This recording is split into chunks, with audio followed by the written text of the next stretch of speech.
La manifestation est de loin le sujet le plus discuté sur Twitter aujourd'hui.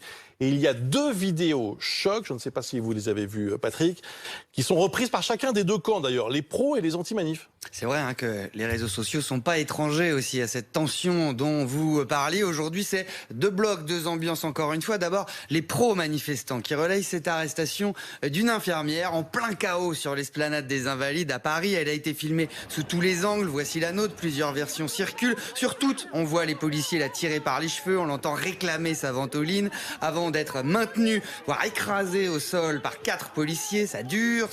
Elle est finalement embarquée sans ménagement, comme on a pu le voir, le front en sang, des images qui ont marqué les réseaux.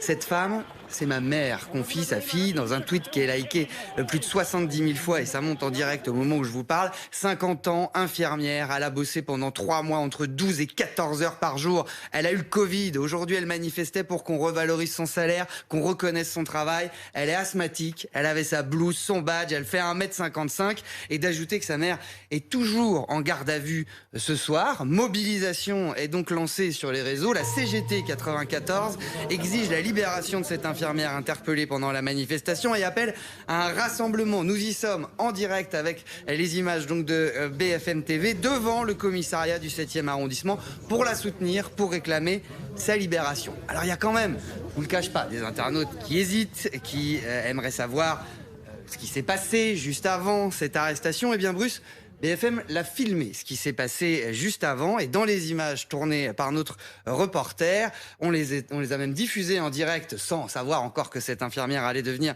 célèbre. Voici ce qu'on voit, on la voit surgir.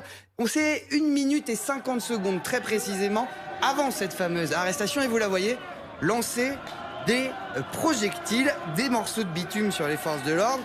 Elle revient les provoquer, vous le voyez, à plusieurs reprises. Elle lance à nouveau des morceaux de bitume et puis c'est la charge durant laquelle elle va être interpellée. Alors d'aucuns trouvent que quoi qu'elle ait fait avant, ça ne justifie en rien de tirer quelqu'un par les cheveux ou de la maintenir au sol. Et d'accord avec ça, il faut pourtant admettre qu'on s'éloigne d'une version d'une innocente totale et fragile, tabassée au hasard par la police parmi les manifestants.